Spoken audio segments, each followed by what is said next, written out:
Hi friends, welcome back for chapter 5. I hope you have enjoyed chapters 1 through 4 at this point. I'm hoping you've taken the opportunity to think about the things that we've worked on in class, that as we read a story, the things that we ask ourselves, like what is the genre of The Mouse and the Motorcycle? Who are our main characters so far as we've been reading? Where is this story taking place? Is there a problem?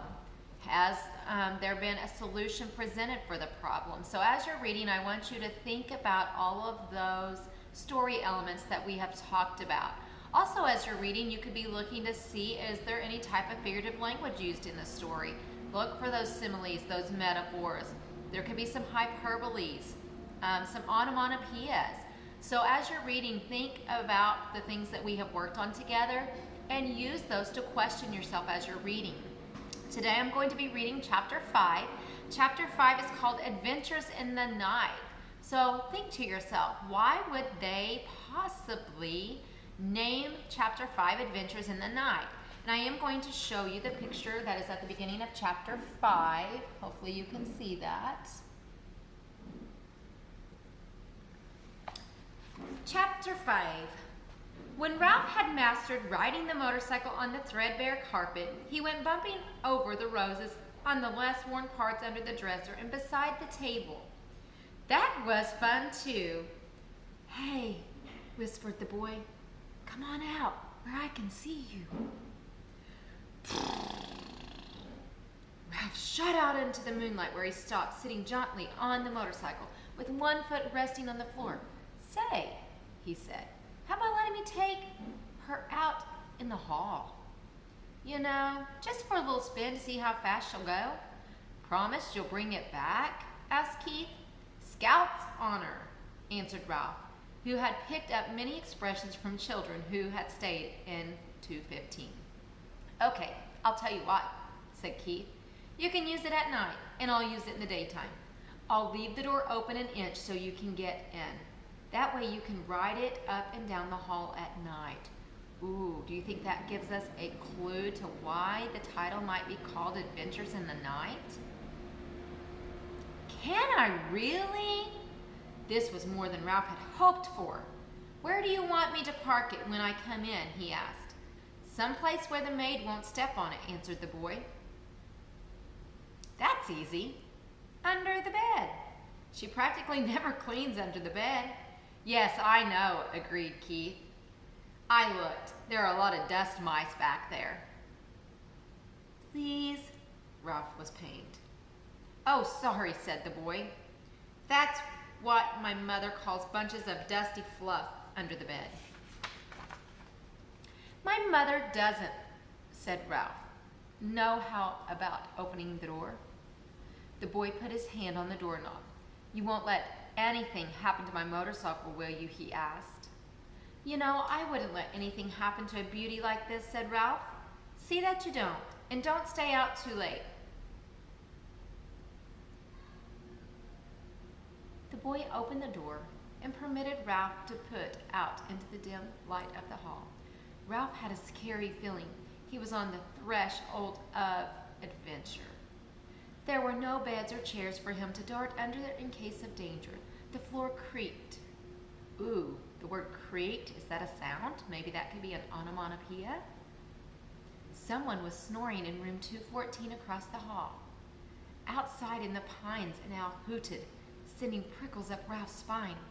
Ralph controlled the trembling of his paws while he hesitated outside the door to consider the possibilities of the hall, which was carpeted down the center, leaving two smooth highways of bare floor on either side along the baseboards. It did not take Ralph long to decide what to do. He picked up his tail, took a deep breath, bent low over the handlebars, flattened his ears, and sped down the straight away as fast as the motorcycle would go. He could feel his whiskers swept back by the forces of his speed. It was glorious. Ralph had never ventured so far from home before. The old wooden hotel, cooling in the night air, snapped and creaked, but Ralph was brave. He was riding a motorcycle.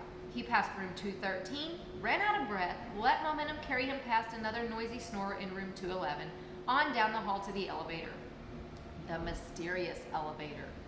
that carried people to that wonderful place Ralph had heard so much about, the ground floor.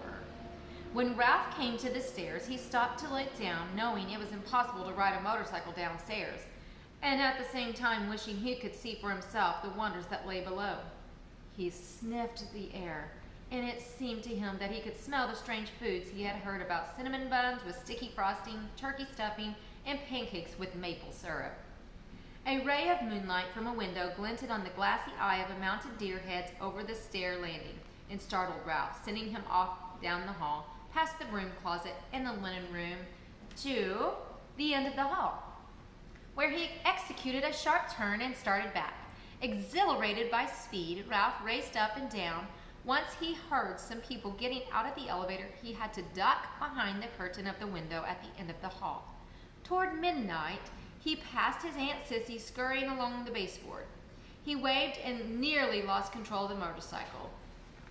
Here you can see the stairs, and Ralph's at the top. Aunt Sissy stopped to stare while Ralph rode on, feeling pleased with him, and at the same time sorry for Aunt Sissy, poor frightened thing with only her feet to carry her from one crumb to the next. Up and down the hall raced Ralph until, after an especially noisy burst of speed outside room 211, he was startled to hear a dog bark inside the room. Now it was Ralph's turn to be frightened. Oh, he thought, I'd better be careful. If there was one thing Ralph disliked, it was people who traveled with dogs. Dogs always sniffed around where they had no business sniffing. Once a dog had even barked into the mouse hole in room 215. It was days before Ralph's mother got over that. Ralph heard someone moving around inside room 211 and looked back over his shoulder. He saw the door open and a tousled man in a bathrobe and slippers appeared, carrying a little terrier. The man looked cross and sleepy as he started down the hall toward the elevator with his dog. He was walking straight toward Ralph. Realizing he was taking a chance, Ralph speeded up the motorcycle. If he turned and headed back to room 215, he would have to pass the man. It was better to continue toward the elevator and hope he could find a place to hide. He raced on down the hall. The wild barks of the little terrier told Ralph that he had been seen by the dog, if not by the man. "Shut up," muttered the man to his dog. "I'm going to walk you. You don't have to wake up the whole hotel." So here's our old man in his robe with his little terrier. Ralph reached the elevator, where he drove around behind the ashtray on a stand beside the door. He stopped and waited, tense and frightened. Outside a now hooted, was silent and hooted again. A sudden breeze rattled windows and banged a door. Ralph's teeth began to chatter. The dog whimpered, but the man walked straight past Ralph, pushed a button, and in a moment stepped into the elevator. "Whew!" thought Ralph when the elevator door had closed on the sleepy man and his noisy dog. Maybe he had better lie low for a while. In a few minutes, the elevator returned to the second floor. As the man stepped out, the little dog looked over his shoulder and spied Ralph parked behind the ashtray stand. Because the dog was a captive and he was free, Ralph could not resist sticking out his tongue and waggling his paws in his ears, a gesture he had learned from children in room 215, and one he knew was for sure to arouse anger. "Let me at him," barked the little terrier. "Cut it out," grumbled the man, fumbling for the doorknob of room 211 while Ralph, a daredevil, now rode in a giddy circle around the ashtray stand. He had a feeling of cockiness he had never known before. Who said mice were timid? Ha! When the morning song of birds in the pines grew louder than the snores of the guests and dawn slipped through the window at the end of the hall, Ralph knew it was time to return to room 215. There he was, shocked to discover the door shut. Only then did he recall the draft in the night and slam of the door. He got off the motorcycle and pounded on the door with his fist, but what sleeping boy could hear a mouse beating on a door? Ralph knew from experience that he could flatten himself out and crawl under the door of room 215. But there was no way he could get the motorcycle through the crack, not even by laying it on its side and pushing. The handlebars were too wide. Ralph dismounted from the motorcycle, sat down and leaned back against the baseboard, prepared to guard the motorcycle until Keith awoke and discovered the door blown shut. He was tired after a night of such great excitement and full of dreams. Now that he had seen the hall, he could no longer be satisfied with room 215. It was not enough. He longed to see the rest of the world, the dining room and the kitchen and the storeroom and the garbage cans out back. He wanted to see the game room where he had been told grown-up people played games with cards and balls and paddles. He wanted to go outdoors and brave the owls to hunt for seeds. Ralph, a growing mouse who needed his rest, dozed off against the baseboard beside the motorcycle.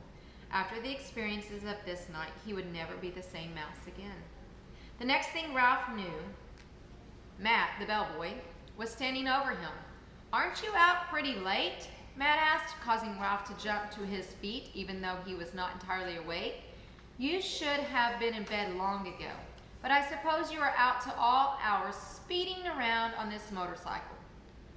Ralph had seen Matt many times, but this was the first time the old man had spoken to him. He was astonished to discover they spoke the same language. Even so, Ralph stood in front of the motorcycle. Anyone who tried to take it away from him would have to fight Ralph first. "Nice little machine you got there," remarked Matt. "Kinda wish I was young enough to ride one myself. Must be fun speeding along making all that noise." Ralph realized that Matt was a friend. "Say," he began, "how about helping a fellow out?" "Sure," agreed Matt. "What can I do for you?" "Open that door crack, just enough so I can ride through.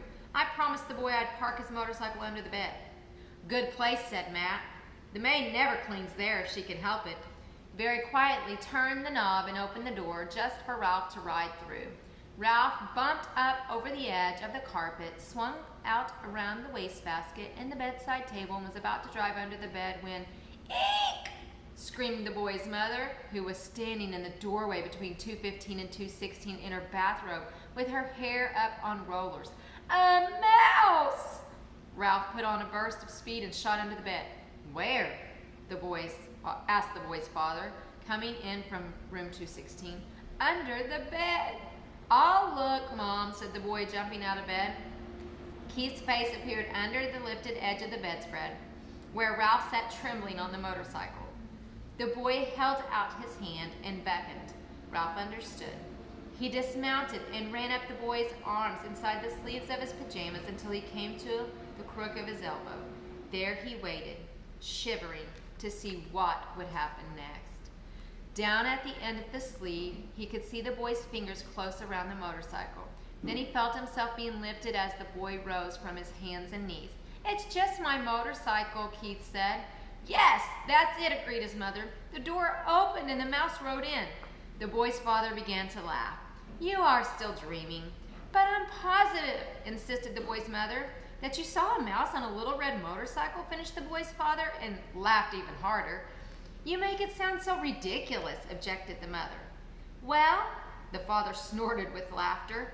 "Well, perhaps I was dreaming," admitted the mother reluctantly, "but I know I saw a mouse. I'm positive, and I'm going to report it to the management.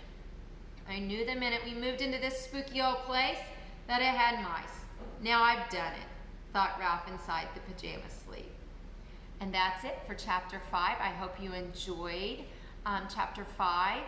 I want you to remember that we are going to discuss this through Google Meet. I plan to discuss a couple chapters at a time. I will look forward to catching up with you on Chapter 6. Chapter 6 will be called A Peanut Butter Sandwich. Have a great day.